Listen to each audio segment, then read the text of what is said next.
એટલે આ સંત સમાગમ એટલે સત્સંગ એટલે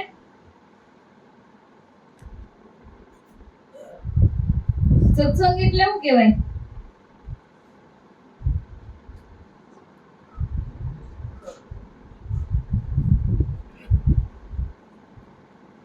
આત્મા સ્વરૂપ પરમાત્મા સ્વરૂપમાં ભળી જવાની માહિતી અને સત્સંગ કહેવાય. યાદ રાખજો બધા. સત્યની સમજણ કરાવે એને સત્સંગ કહેવાય. સત્ય સ્વરૂપ આત્મ સ્વરૂપનું લક્ષ્ય યથાર્થ કરાવે એને સત્સંગ કહેવાય. અને જેને સ્વરૂપ દર્શનની ઝંખના છે, જેને દર્શનની ઝંખના છે એવા નર નારીઓ,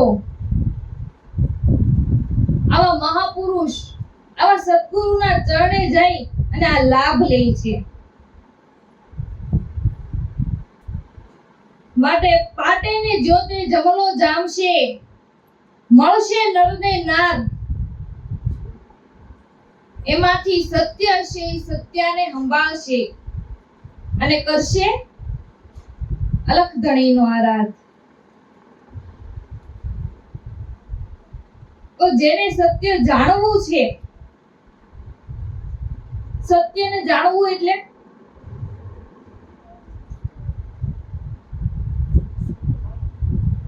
આત્મા સ્વરૂપને જાણવું છે. એવા જે જિજ્ઞાસા વાળા સાધકો છે એ મહાપુરુષ આવા સદ્ગુરુના ચરણે જઈ અને જ્ઞાન મેળવે છે. એ જ્ઞાનને મેળવી લે અને સત્ય હશે એ સત્યને સંભાળશે. નકર કેટલાય તો ખાલી કાનના હવાદે સાંભળવા જ આવ્યા હોય.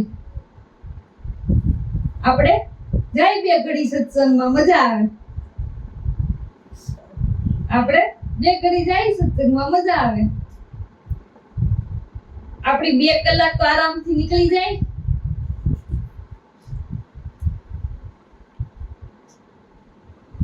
એને ઝંખના નથી, ઈ ખાલી ચેલાની કરવાને આવ્યા છે. પણ આ તો જે મુમુક્ષ સાધકો છે, જેને ખબર પડી ગઈ છે કે આપણને મનુષ્યનો અવતાર મળ્યો અને મનુષ્ય અવતારની અંદર ઈશ્વર દર્શન કરવાનો લાભ મળ્યો, એને સફળ કરી લેવો જોઈએ. ઈ મહાપુરુષ ઈ સંતોની વાતમાં કાન માંડે, ઈ સંતોની વાતમાં કાન માંડે અને સંતની નજીક જઈને એમ કે તમે આજે જે સ્વરૂપ ભાન વિશેની વાત કરો છો તો એનું કઈ લક્ષ્ય હોય? જો એનું લક્ષ્ય હોય તો અમને બતાવો, તો અમે એને સફળ કરવી, અમારી જિંદગીને આ લાભ લેવી અને એને સફળ કરવી. આને સત્ય કહેવાય. જેને ખરેખર સત્યને જાણવું છે આને સત્ય કહેવાય. બાપાએ કાલ વાત કરી હતી, અમે ક્યાંક સત્સંગમાં જઈએ એટલે સુખરામ બાપુ, ઉકારામ બાપુ, ભીમજી બાપા, રમેશ બાપા, અમે ક્યાંક સત્સંગમાં જઈએ એટલે એમ કહેતા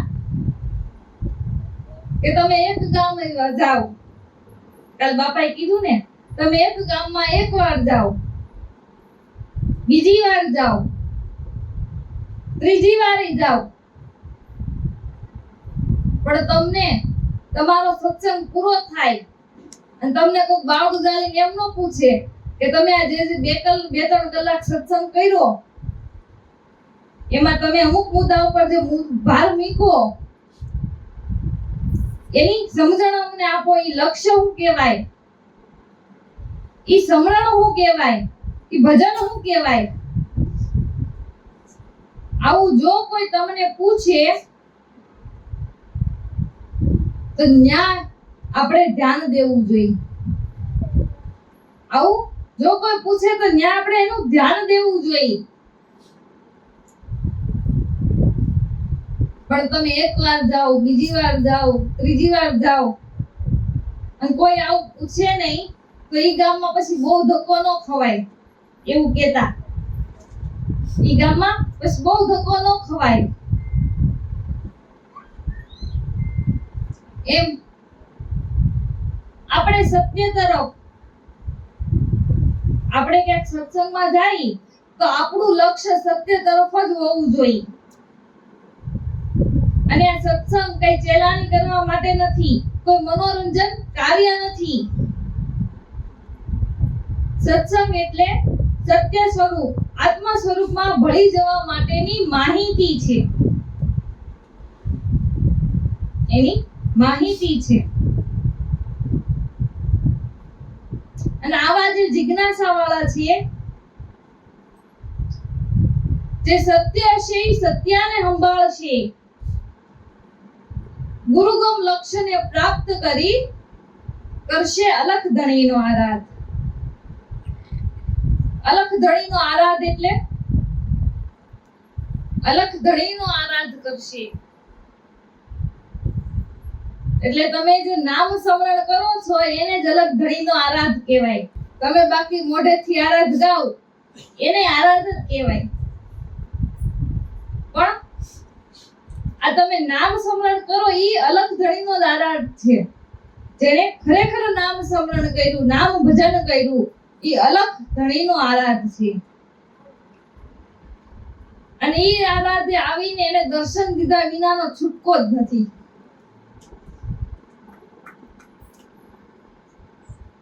ઈ આરાધે આવવું પડે અને દર્શન દેવા જ પડે.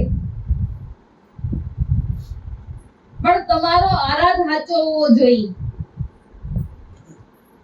તમારો આરાધ સાચો હોવો જોઈએ. સમરણમાં નામની એકાગ્ર સાચી હોવી જોઈએ. આપણું લક્ષ્ય સાચું હોવું જોઈએ. આપણને ભજન કરવાનો ભાવ સાચો હોવો જોઈએ. અને આમાં બધા બેઠા છે, દરેક સાધકો છે, એ બધાને મારી એક ભલામણ કે કોઈની દેખા દેખીથી ગુરુ દીક્ષા લેવી નહીં. કોઈની દેખા દેખીથી ગુરુ દીક્ષા લેવી નહીં. પોતાનો હૃદયનો ભાવ હોય તો જ ગુરુ દીક્ષા લેવી. તો જ ગુરુ દીક્ષા લેવી. અને લીધા પછી એનું સ્મરણ કરવું તોય કામનું.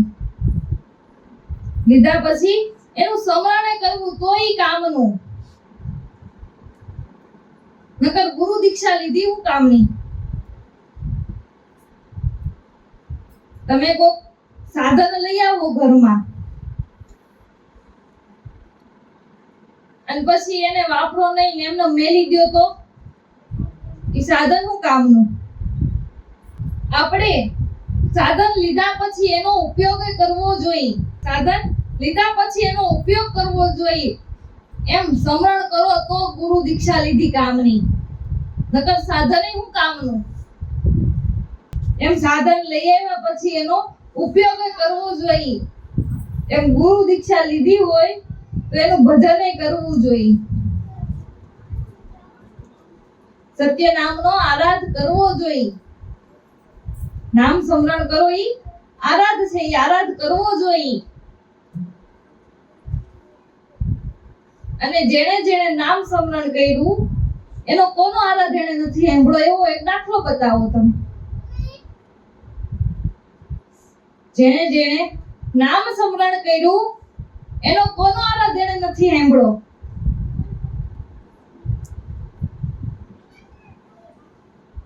જેણે નામ સ્મરણ કર્યું એનો આરાધ એને સાંભળ્યો છે. અને ઈ આરાધે વેલા આવીને એના ઘટ મંદિરમાં દર્શન દીધા છે.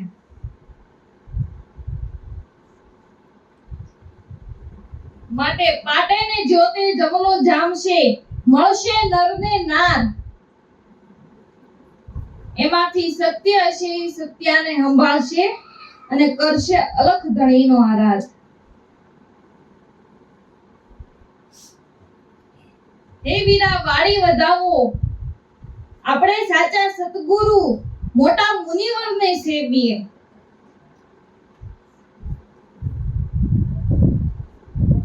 આ આંબુ જાંબુ કળિયલ કેવડો, આંબુ જાંબુ કળિયલ કેવડો, લીલી નાગર વેલ, ફાલીને ફૂલી એક દી ઉડશે તારા મનની આટી મેલ.